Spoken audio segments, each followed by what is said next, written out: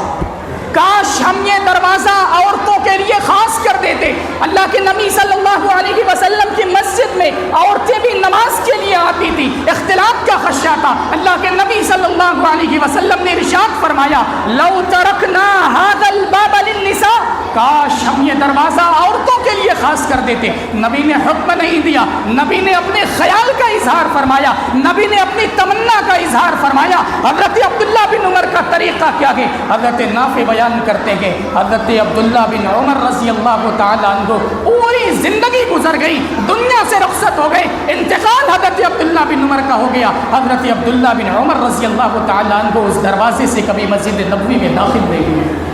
اللہ کے نبی نے حکم نہیں دیا تھا، اللہ کے نبی نے اپنا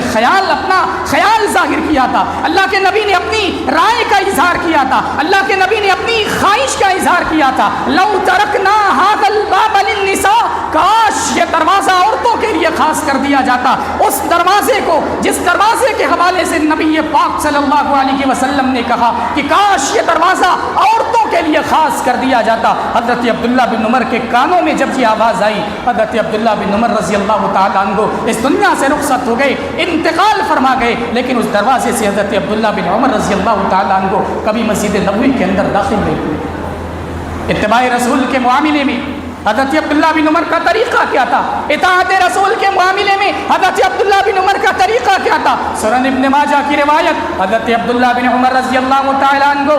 اپنے بچوں کو نبی پاک صلی اللہ علیہ وسلم کی حدیث سنا رہے ہیں، اپنے بچوں سے کہہ رہے ہیں لا تمنعوا اماء اللہ ان یصلین فی المسجد، اے میرے بچوں اللہ کی بندیوں کو اللہ کے گھر جانے سے نہ روکو، اللہ کے گھر میں جا کر نماز ادا کرنے سے نہ روکو، اللہ کی بندیوں کو مسجد جانے سے نہ روکو۔ حضرت عبداللہ بن عمر رضی اللہ تعالیٰ عنہ کے بیٹے نے کہا فقال ابن له، حضرت عبداللہ بن عمر کے ایک بیٹے حضرت بلال بن عبداللہ بن عمر نے کہا انا لنمنعن، میں تو اپنے گھر کی عورتوں کو مسجد نہیں جانے دوں گا، میں اپنے گھر کی عورتوں کو روکوں گا، میں انہیں مسجد جانے کی اجازت نہیں دوں گا۔ حضرت عبداللہ بن عمر رضی اللہ تعالیٰ عنہ نے یہ بات سنی، اپنے بیٹے پر بڑے ناراض ہوئے اور کہا کہ وہ حدیثوں کا رسول اللہ صلی اللہ علیہ وسلم میں تمہیں اللہ کے نبی کی حدیث بیان کر رہا ہوں اور تم کہہ رہے ہو انا لنمنعن کہ میں اپنے گھر کی عورتوں کو مسجد نہیں جانے دوں گا۔ دوسری روایتوں کے اندر آتا ہے کہ حضرت عبداللہ بن عمر رضی اللہ تعالیٰ عنہ نے اس بچے سے کلام کرنا ترک کر دیا، اپنے اس بچے سے بات چیت کرنا بند کر دیا۔ اتباع رسول کے معاملے میں، اطاعت رسول کے معاملے میں نبی پاک صلی اللہ علیہ وسلم کے یہ صحابی حضرت عبداللہ بن عمر رضی اللہ تعالیٰ عنہ کا یہ طریقہ تھا۔ حضرت عبداللہ بن عمر کے بارے میں آتا ہے، حضرت نافع بیان کرتے ہیں کہ عبداللہ بن عمر رضی اللہ تعالیٰ عنہ کے ساتھ میں جا رہا تھا، ایک چرواہا بانسری بجا رہا تھا، بانسری کی آواز حضرت عبداللہ بن عمر کے کانوں میں پڑی۔ حضرت عبداللہ بن عمر نے اپنے کانوں کے اندر انگلیاں ڈالی اور راستہ چلتے رہے۔ جب تھوڑی دور چلے گئے حضرت نافع سے سوال کرتے ہیں کہ کیا تمہیں اب بھی کچھ سنائی دے رہا ہے؟ حضرت نافع رضی اللہ تعالیٰ، حضرت نافع رحمۃ اللہ علیہ جواب دیتے ہیں، حضرت نافع رحمہ اللہ حضرت عبداللہ بن عمر کے شاگرد تھے، جواب دیتے ہیں کہ اب کوئی آواز سنائی نہیں دے رہی۔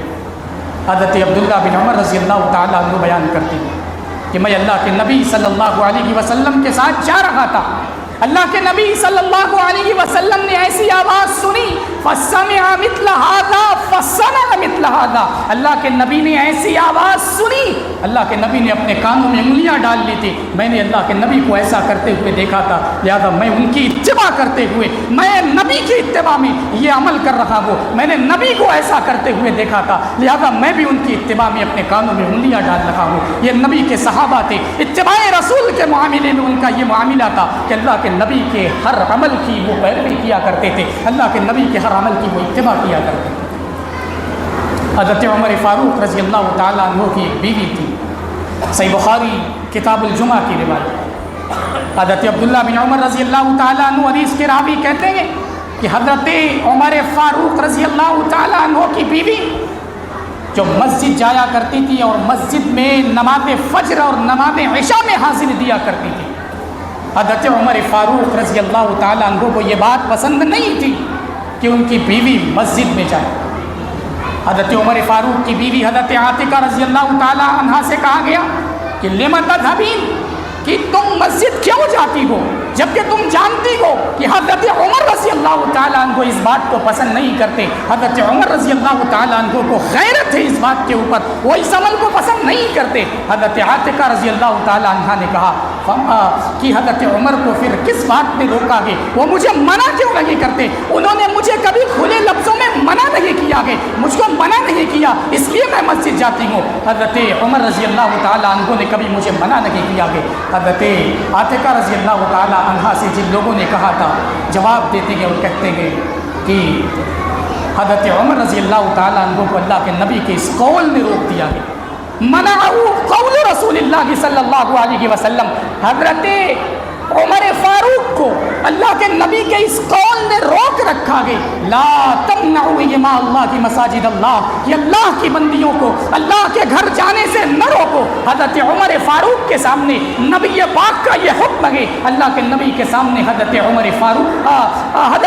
فاروق کے سامنے اللہ کے نبی صلی اللہ علیہ وسلم کی یہ حدیث ہے، اور حضرت عمر فاروق رضی اللہ تعالیٰ عنہ اس بات کو پسند نہ کرنے کے باوجود اپنی بیوی سے منع نہیں کر رہے کہ تم مسجد نہ جاؤ، بلکہ اس بات کو ناپسند ضرور کر رہے گے۔ یہ صحابہ کا طریقہ تھا کہ ناپسندیدہ وہ اس بات کو گرچہ ناپسند نہ کرتے تھے، لیکن اللہ کے نبی کی اتباع کے معاملے میں وہ اپنی زبان سے ایک حرف تک نہیں نکالتے تھے۔ اتباع رسول، اللہ کے رسول کی اتباع کرنا، اللہ کے رسول کی پیروی کرنا اللہ کے نظروں میں محبوب اور چہیتا بننے کے لیے ضروری ہے۔ اور اس نبی کی اتباع کیوں نہ کی جائے، اس نبی کی پیروی کیوں نہ کی جائے؟ وہ نبی جس کی عظمت کا کیا کہنا، جس نبی کی عظمت کا کیا کہنا کہ جس کی شان میں ذرہ برابر بھی بے ادبی کا شائبہ ہوا تو اللہ تعالیٰ نے قرآن کے اندر آیت نازل فرمائی۔ اللہ تعالیٰ نے نبی کی عظمت اور شان کو بلند کرنے کے لیے نبی پاک صلی اللہ علیہ وسلم کی شان میں ذرہ برابر بھی گستاخی نہ ہو، اس بات سے نبی کو بچانے کے لیے اللہ تعالیٰ نے قرآن میں آیت نازل فرمائی، یا ایھا الذین آمنوا لا تقولوا راعنا وقولوا انظرنا، ایمان والو راعنا مت کہا کرو، وقول انظرنا بلکہ انظرنا کہا کرو۔ صحابہ کرام رضوان اللہ علیہم اجمعین نبی صلی اللہ علیہ وسلم سے راعنا، راع یراعی مراعات اس کے معنی ہوتے ہیں خیال کرنا، اللہ کے نبی سے کہا کرتے تھے راعنا، یہ امر کا صیغہ، اللہ کے نبی سے کہا کرتے تھے اللہ کے نبی ہمارا خیال کیجئے۔ اب یہودی بدماش اللہ کے نبی صلی اللہ علیہ وسلم کی شان میں گستاخی کرنے کے لیے، اللہ کے نبی صلی اللہ علیہ وسلم کی تحقیر کے لیے راعینا لفظ کو تھوڑا سا کھینچ کے کہا کرتے تھے راعینا، اور عربی زبان کے اندر راعینا کا مطلب ہوتا ہے اے ہمارے چرواہے۔ اللہ تعالیٰ نے قرآن کے اندر آیت نازل فرمائی، اے ایمان والو لا تقولوا راعینا، راعینا نہ کہا کرو، وقولوا انظرنا بلکہ انظرنا کہا کرو۔ یہ نبی کی شان ہے کہ نبی پاک صلی اللہ علیہ وسلم کی شان میں ذرہ برابر بھی بے ادبی، ذرہ برابر بھی گستاخی رب العالمین کو پسند لگی۔ کیوں نہ اس نبی کی اتباع کی جائے، کیوں نہ اس نبی کی اطاعت کی جائے، وہ نبی جس کی اہمیت تو یہ ہے کہ اللہ تعالیٰ نے قرآن کے اندر نبی کا تذکرہ کیا، کبھی کا نام لیا اللہ نے قرآن کے اندر، تو اللہ نے نبی کا نام لیا، تو نبی کا کبھی اکیلا نام نہیں لیا، کہیں محمد نہیں کہا، بلکہ جہاں کہیں بھی اللہ تبارک و تعالیٰ نے اپنے حبیب کا نام لیا ہے تو اپنے حبیب کے نام کے ساتھ رسول کا لفظ ضرور لیا۔ اللہ تعالیٰ نے جہاں کہیں بھی قرآن کے اندر محمد نام کا استعمال کیا، اللہ تبارک و تعالیٰ نے وہاں لفظ رسول یا رسول اللہ کا استعمال ضرور کیا۔ اللہ تعالیٰ نے کہا وما محمد الا رسول، ما کان محمد ابا احد من رجالکم ولکن رسول اللہ، محمد الرسول اللہ، یعنی وہ نبی جس کی عظمت اور جس کی شان لے گئی۔ اللہ تعالیٰ نے قرآن کے اندر اس نبی کا نام لیا، اور نبی کا نام اکیلے نہیں لیا، نبی کا نام سنگل محمد نہیں لیا، بلکہ نبی کا نام اگر اللہ نے لیا گئے تو اللہ تبارک و تعالیٰ نے نبی کا نام لیا تو لفظ محمد کے ساتھ رسول کا اضافہ کیا۔ یہ نبی کی شان ہے، یہ نبی کی عظمت ہے، کیوں نہ اس نبی کی اتباع کی جائے، کیوں نہ اس نبی کی اطاعت کی جائے، کیوں نہ اس نبی کی پیروی کی جائے۔ اور صحابہ کا کیا معاملہ تھا، اللہ کے نبی کی اتباع کے معاملے میں صحابہ کے اندر دیوانگی پائی جاتی تھی۔ حضرت عمر فاروق رضی اللہ تعالیٰ عنہ کے بارے میں آتا ہے، حجر اسود کو بوسہ دے رہے ہیں تو کہہ رہے ہیں واللہ انی لأعلم انک حجر، اے حجر اسود میں خوب جانتا ہوں کہ تو صرف اور صرف ایک پتھر ہے، لا تضر ولا تنفع، تو نہ فائدہ پہنچا سکتا ہے نہ نقصان پہنچا سکتا ہے، نہ تیرے اندر فائدہ پہنچانے کی صلاحیت ہے نہ تیرے اندر نقصان پہنچانے کی صلاحیت ہے۔ سن لے اے حجر اسود، واللہ انی رأیت رسول اللہ صلی اللہ علیہ وسلم، اللہ کی قسم اگر میں نے اللہ کے رسول کو تجھے بوسہ دیتے ہوئے نہ دیکھا ہوتا، واللہ لولا رأیت رسول اللہ صلی اللہ علیہ وسلم، اگر میں نے اللہ کے رسول کو نہ دیکھا ہوتا کہ وہ تجھے بوسہ دے رہے ہیں، جو قبلو کا ما قبلتو کا، اے حجر اسود میں کبھی تجھے بوسہ نہیں دیتا، میں تجھے بوسہ دے رہا ہوں تو اس لیے بوسہ دے رہا ہوں کہ میرے نبی نے تجھے بوسہ دیا تھا، میں اپنے نبی کی اتباع میں تجھے بوسہ دے رہا ہوں، میں اپنے نبی کی پیروی میں تجھے بوسہ دے رہا ہوں۔ اتباع رسول کے معاملے میں صحابہ کرام کا یہ طریقہ تھا۔ صحابہ کرام تو ان کے یہاں دیوانگی پائی جاتی تھی اتباع رسول کو لے کر کے۔ حضرت عبداللہ بن مسعود رضی اللہ تعالیٰ عنہ کے بارے میں آتا، اللہ کے نبی صلی اللہ علیہ وسلم خطبہ ارشاد کر رہے تھے، اور دوران خطبہ آپ نے کسی سے کہا بیٹھ جاؤ۔ حضرت عبداللہ بن مسعود رضی اللہ تعالیٰ عنہ مسجد کے باہر تھے، ان کے کانوں میں اللہ کے نبی کی آواز آئی بیٹھ جاؤ، وہ وہیں پر بیٹھ گئے، انہوں نے آگے کا لفظ نہیں سنا بلکہ وہیں پر بیٹھ گئے کہ اللہ کے نبی کا حکم ہے، اور نبی کے حکم کی تعمیل میں ذرہ برابر بھی تاخیر نہیں ہونی چاہیے۔ یہ نبی کی شان اور یہ نبی کی اتباع، یہ صحابہ کرام رضوان اللہ علیہم اجمعین کے آیا، اور وہ صحابہ اللہ رب العالمین کی نظروں میں چہیتے تھے، وہ صحابہ اللہ کی نظروں میں محبوب تھے، وہ صحابہ اللہ کی نظروں میں پسندیدہ بندے تھے۔ اللہ تعالیٰ نے صحابہ کو رضی اللہ عنہم ورضوا عنہ کا خطاب دیا، اللہ کی نظروں میں چہیتا بننا ہے، اللہ کی نظروں میں محبوب بندہ بننا ہے، اللہ کی نظروں میں پیارا بندہ بن کے رہنا ہے، اللہ کے رسول کی اتباع کرنی ہوگی، اللہ کے رسول کی پیروی کرنی ہوگی، اور رسول کی اتباع، رسول کی اطاعت، رسول کی اتباع کے بغیر، رسول کی اطاعت کے بغیر، رسول کی پیروی کے بغیر نہ تو کوئی شخص کامیاب ہو سکتا ہے، نہ دنیا کے اندر اس کو کامیابی مل سکتی ہے، اور نہ آخرت کے اندر وہ کامیاب و کامران ہو سکتا ہے۔ اس لیے اللہ کی نظروں میں اگر ہم محبوب بندہ بننا چاہتے ہیں، اللہ کی نظروں میں اگر ہمیں محبوب بننا ہے، تو اللہ تبارک و تعالیٰ کے پیارے نبی رسول پاک صلی اللہ علیہ وسلم کی اتباع کرنا، اللہ کی نظروں میں چہیتا بندہ بننا ہے۔ نبی پاک صلی اللہ علیہ وسلم کا فرمان، حدیث قدسی، اللہ تعالیٰ فرماتا ہے کہ بندہ سب سے زیادہ جس چیز کے ذریعے میرا تقرب حاصل کرتا ہے ان میں سب سے محبوب چیز وہ فرائض ہیں جو میں نے ان کے اوپر عائد کی ہے۔ اور پھر اللہ تبارک و تعالیٰ آگے فرماتا ہے حدیث قدسی، وَلَا يَزَالُ الرَّجُلُ يَتَقَرَّبُ بِالنَّوَافِلِ حَتَّى أُحِبَّهُ، اور بندہ نوافل کے ذریعے، نوافل نفل عبادات کے ذریعے میرا تقرب حاصل کرتا ہے، برابر نوافل کے ذریعے میرا تقرب حاصل کرتا رہتا ہے، حتیٰ احبہ، یہاں تک کہ میں اس سے محبت کرتے رہتا ہوں۔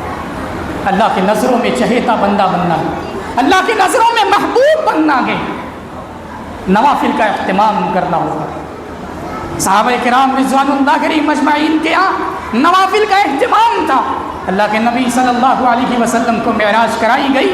اللہ کے نبی صلی اللہ علیہ وسلم نے حضرت بلال حبشی رضی اللہ تعالیٰ عنہ کے قدموں کی آہٹ اللہ کے نبی صلی اللہ علیہ وسلم نے جنت کے اندر اپنے آگے آگے سنی۔ اللہ کے نبی نے حضرت بلال سے پوچھا، اے بلال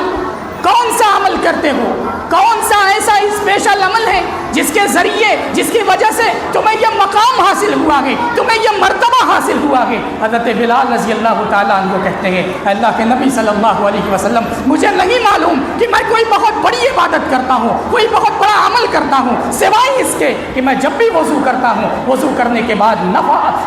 نوافل ضرور ادا کرتا ہوں۔ وضو کرنے کے بعد میں 2 رکعت 4 رکعت جتنی اللہ نے مجھے استطاعت دی ہے میں نوافل کا اہتمام ضرور کرتا ہوں۔ یہ نوافل ہیں جو اللہ کی نظروں میں نہ صرف چہیتا بناتی ہے، نہ صرف اللہ کی نظروں میں محبوب بناتی ہے، بلکہ یہ نوافل بندے کے لیے درجات کی بلندی کا بھی سبب بنتی ہے۔ اور اللہ کے نبی صلی اللہ علیہ وسلم کے بارے میں آتا ہے، اللہ کے نبی صلی اللہ علیہ وسلم بھی فرائض کے علاوہ نوافل کا کس قدر اہتمام کیا کرتے تھے۔ اب عائشہ رضی اللہ تعالیٰ عنہ بیان کرتے ہیں، اللہ کے نبی صلی اللہ علیہ وسلم راتوں کو قیام کرتے، بڑی لمبی عبادت کیا کرتے، راتوں کو عبادت کرتے، بڑا لمبا قیام کرتے، لمبا قیام، اور اتنا لمبا قیام ہوتا اللہ کے نبی صلی اللہ علیہ وسلم کے پاؤں میں سوجن آ جاتی تھی، اللہ کے نبی کے پاؤں میں ورم آ جاتا تھا۔ اللہ کے نبی سے کہا کہ اللہ کے نبی قد غفر اللہ ما تقدم من ذنبک وما تأخر،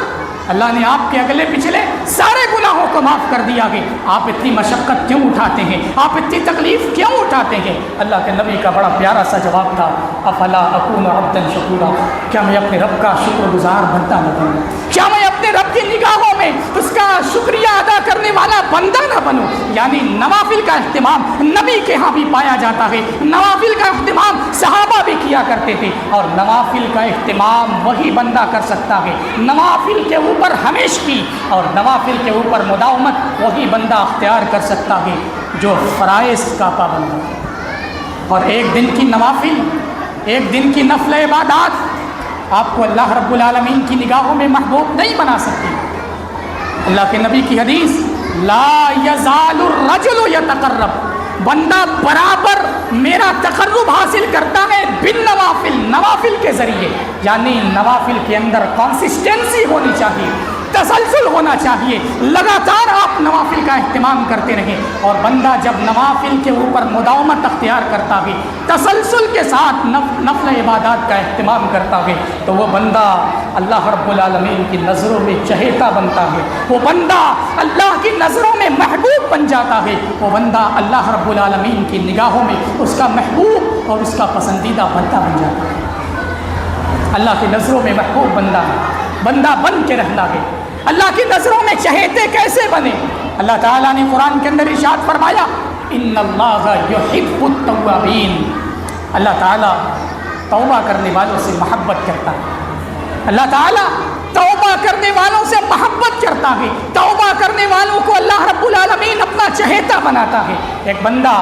گناہ کرنے کے بعد جب اللہ رب العالمین کی بارگاہ میں اپنے ہاتھوں کو اٹھا کر دعا کرتا ہے، اپنے ہاتھوں کو اٹھا کر گناہوں سے معافی مانگتا ہے، اپنے ہاتھوں کو اٹھا کر فریاد کرتا ہے، عاجزی کے ساتھ، انکساری کے ساتھ، نادم ہو کر اپنے گناہوں پر جب اللہ سے گڑ گڑاتا ہے، اللہ کے سامنے لو لگاتا ہے، وہ اللہ رب العالمین کی نظروں میں چہیتا بندہ بنتا ہے، وہ اللہ رب العالمین کی نظروں میں بڑا محبوب اور بڑا پسندیدہ بندہ بن جاتا ہے۔ گناہوں کے بعد معافی مانگنا، گناہوں کے بعد استغفار کرنا، گناہ ہو جائے توبہ کرنا، یہ اللہ کے محبوب بندوں کا عمل ہے۔ مگر ہمارے سماج کی یہ حالت ہے، اگر کوئی شخص گناہوں کے بعد توبہ کرے، استغفار کرے، نیکی کے راستے پر آ جائے، نیک عمل کرنے لگے، اچھا عمل کرنے لگے، ہمارا سماج اسے معاف نہیں کرتا، ہمارے سماج کے اندر اسے تانا دیا جاتا ہے، 100 چوہے کھا کر بلی چلی حج کو۔ ایک بندہ گناہوں کو چھوڑ کر نیکی کے راستے پر آتا ہے، ایک بندہ گناہوں سے ہٹ کر اللہ رب العالمین کی طرف رجوع کرتا ہے، توبہ کرتا ہے، استغفار کرتا ہے، ممکن ہے اللہ اس کی توبہ کو قبول کرے، ممکن ہے اللہ اس کی توبہ کو قبول کر کے اپنے محبوب بندوں میں شامل کر دے۔ لیکن ہمارے سماج کے اندر جب کوئی گناہوں کو چھوڑ کر نیکی کے راستے پر آتا ہے، سماج اور معاشرہ اس کا جینا حرام کر کے رکھتا ہے۔ وہ اگر نماز کی پابندی کرتا ہے، وہ سماج کے اندر نیک اور پارسا بن کر رہنے کی کوشش کرتا ہے، یہ سماج اسے معاف نہیں کرتا، سماج اور معاشرہ اس کی غیر موجودگی میں اس کے عیوب کا پردہ چاک کرتا ہے، اس کی برائیوں کو اجاگر کیا جاتا ہے، ارے فلاں وہ ایسا تھا، وہ یہ گناہ کیا کرتا تھا، یہ خرابیاں اس کے اندر تھی، یعنی اس کے عیوب کا پردہ چاک کر کے اسے ذلیل کرنے کی کوشش کی جاتی ہے، اسے رسوا کرنے کی کوشش کی جاتی ہے۔ حالانکہ ایسا بندہ جو اللہ رب العالمین کی نظروں میں اپنی گناہوں کے بعد توبہ کر لے، معافی مانگ لے، اللہ رب العالمین کی نظروں میں وہ بندہ اللہ کا محبوب اور اللہ کا چہیتا بندہ بن جاتا ہے۔ نبی پاک صلی اللہ علیہ وسلم کے زمانے میں ایک عورت اللہ کے نبی کے پاس آتی اور کہتی، اللہ کے نبی میں زنا کی وجہ سے حاملہ ہوں، اللہ کے نبی مجھے پاک کر دیجئے، میرے اوپر حد قائم کیجئے۔ شادی شدہ عورت تھی، اللہ کے نبی صلی اللہ علیہ وسلم نے اس کے ولی کو، اس کے سرپرستوں کو بلایا اور کہا کہ جب یہ بچہ پیدا کر لے پھر اس کو میرے پاس لے کر آنا۔ عورت نے بچہ جنا اور پھر اس عورت کو اللہ کے نبی کے پاس لے کر آیا گیا۔ اللہ کے نبی نے اس کے اوپر حد رجم، شادی شدہ اگر زنا کرتا ہے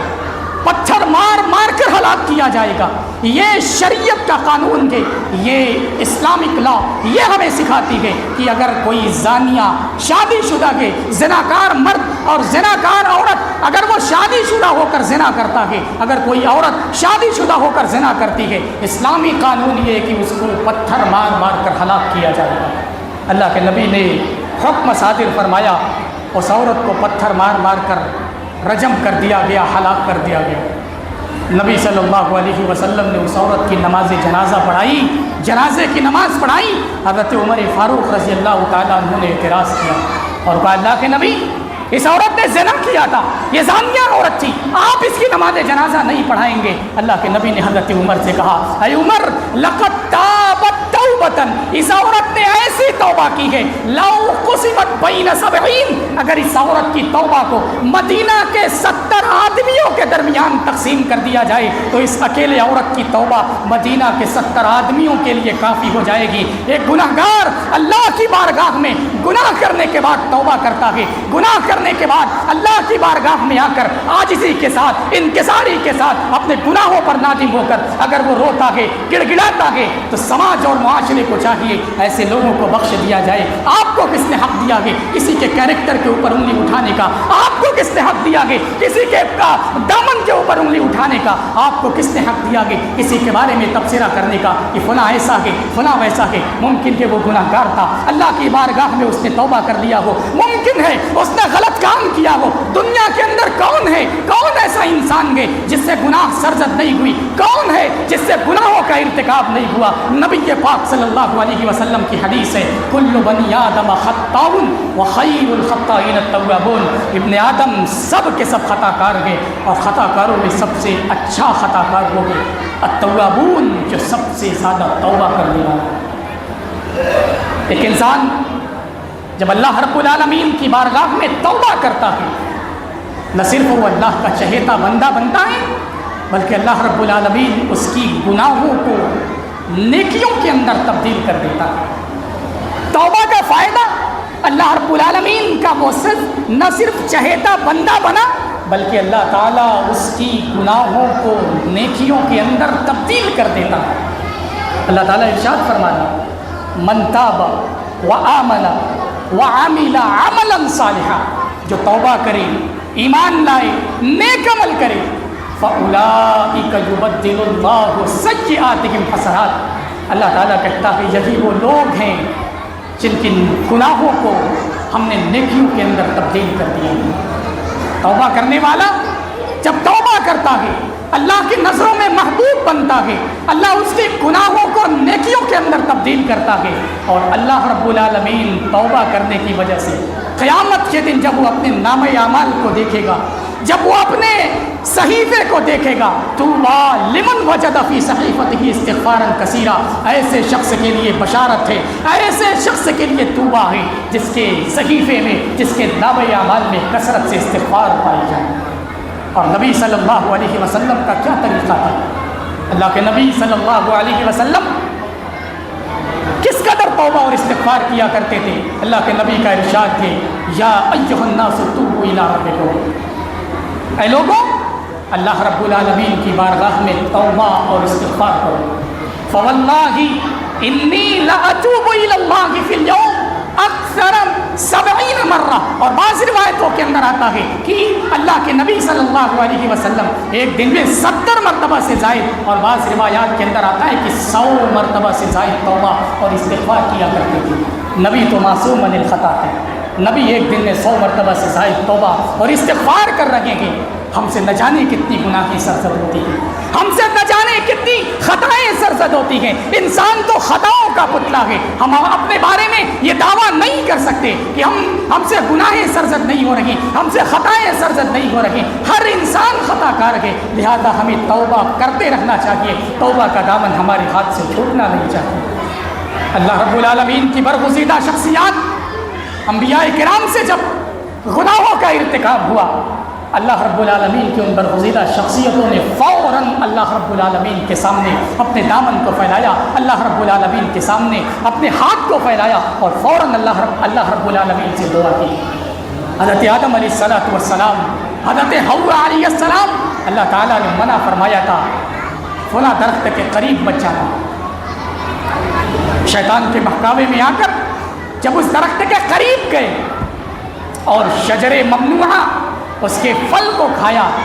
اللہ رب العالمین نے سزا کے طور پر جو لباس انہیں عطا کیا تھا وہ لباس ان سے واپس چھین لیا، وہ دونوں ننگے ہو گئے۔ اللہ رب العالمین نے پھر ان کو کلمات سکھائے، فتلقى آدم من ربہ کلمات۔ مفسرین نے اس سے ایک نقطہ یہ بھی نکالا کہ اللہ رب العالمین کی طرف سے ہی توبہ کی توفیق ملتی ہے، توبہ کی توفیق بھی اللہ تعالیٰ ہی دیتا ہے۔ اللہ تعالیٰ سے توفیق کا سوال کرتے رہنا چاہیے کہ اللہ تعالیٰ ہمیں توبہ کی توفیق دے، ہمیں اپنے گناہوں پر رونے، اپنے گناہوں پر نادم ہونے، اللہ رب العالمین کے حضور رونے اور گڑ گڑانے کی توفیق دے۔ حضرت آدم، حضرت حوا اللہ رب العالمین کی بارگاہ میں ہاتھ اٹھا کر دعا کرتے ہیں، ربنا ظلمنا انفسنا، پروردگارا ہم نے اپنی جان کے اوپر ظلم کیا ہے، وَإِن لَّمْ تَغْفِرْ لَنَا وَتَرْحَمْنَا لَنَكُونَنَّ مِنَ الْخَاسِرِينَ۔ اے اللہ اگر تو نے ہم پر رحم نہیں کیا، اے اللہ اگر تو نے ہمیں معاف نہیں کیا، اگر تو نے ہم پر رحم نہیں کیا، لَنَكُونَنَّ مِنَ الْخَاسِرِينَ، ہم خسارہ اٹھانے والوں میں سے ہو جائیں گے، ہم نقصان اٹھانے والوں میں سے ہو جائیں گے۔ حضرت آدم علیہ السلام کی یہ دعا، ہمیں بھی اللہ تبارک و تعالیٰ سے یہ دعا کرنا چاہیے، پروردگارا ہمارے گناہوں کو معاف فرما۔ ہم سے کتنی گناہیں سرزد ہوتی ہیں، ہماری گناہوں کا تو کوئی شمار نہیں۔ ہم اگر اپنی روزمرہ کا، اپنی روزانہ کی زندگی کا جائزہ لیں، ہمیں اندازہ نہیں کہ ہم سے نہ جانے کتنی گناہیں سرزد ہوتی ہیں۔ ہم تو نیکیاں اتنی کرتے ہیں کہ اپنی انگلیوں پر شمار کر لیں کہ آج ہم نے نیکی کا یہ کام کیا، یہ کام کیا، یہ کام کیا۔ ہم نیکی کا اتنا ہی کام کرتے ہیں، اپنی انگلیوں پر شمار کر سکتے ہیں کہ نیکی کا ہم نے یہ ہم نے یہ نیکی کا کام کیا، لیکن ہماری گناہیں بے شمار ہیں، ہماری گناہیں لاتعداد ہیں۔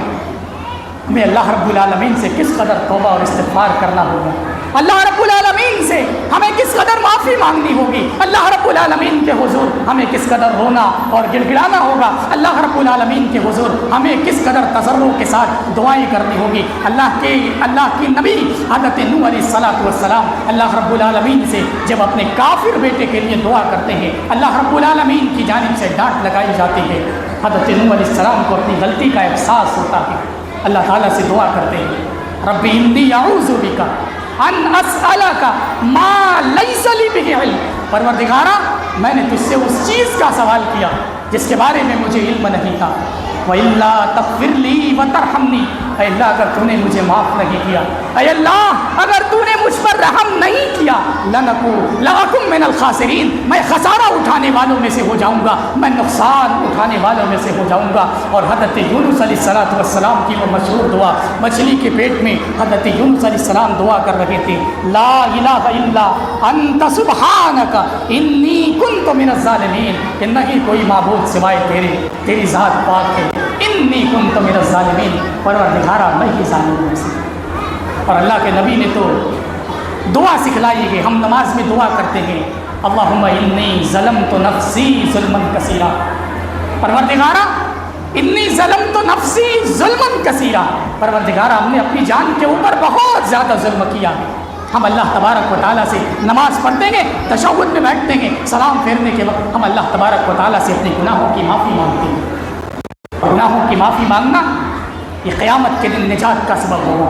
یہ قیامت کے دن ہمارے لیے رحمت ثابت ہوگا۔ ایک بندہ جب اپنے ہاتھ کو اٹھا کر اللہ تعالیٰ سے معافی مانگتا ہے، اللہ تعالیٰ کے سامنے توبہ کرتا ہے، استغفار کرتا ہے، اللہ رب العالمین اس کے لیے برکتوں کے دروازے کھولتا ہے۔ حضرت نوح علیہ السلام نے اپنی قوم کو مخاطب کر کے کہا تھا، استغفروا ربکم انہ کان غفارا، اے میری قوم کے لوگوں اپنے رب سے مغفرت طلب کرو، انہ کان غفارا، وہ گناہوں کو معاف کرنے والا ہے۔ فائدہ کیا ہوگا؟ کہ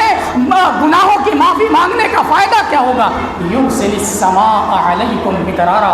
اللہ تعالیٰ ہمارے اوپر آسمان سے موسلادھار بارش کو نازل کرے گا۔ آج بارش کا انتظار ہم کر رہے ہیں، اللہ تعالیٰ کی جانب سے ابر رحمت آتا ہے، کالے بادل چھاتے ہیں،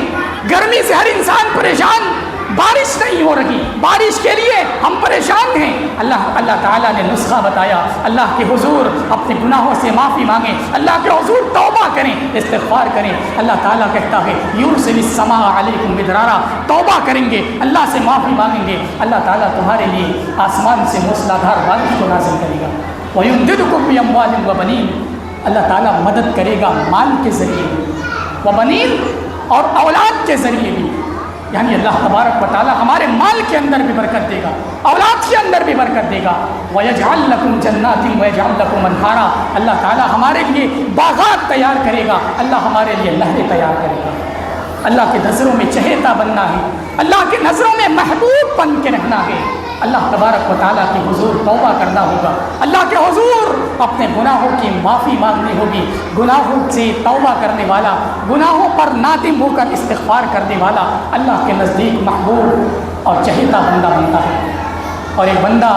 جب اللہ کے نظروں میں محبوب بن جاتا ہے، اللہ تبارک و تعالیٰ اس بندے کے حوالے سے حضرت جبرائیل سے کہتا ہے، اللہ تعالیٰ حضرت جبرائیل کو آواز دیتا ہے اور کہتا ہے انی احب فلانا،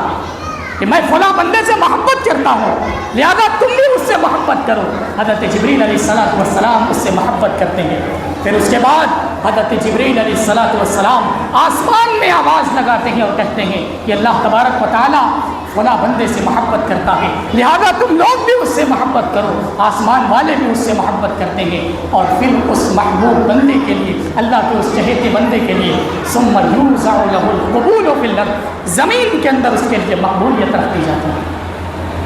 اللہ کی نظروں میں ایک بندہ جب چہیتا بنتا ہے،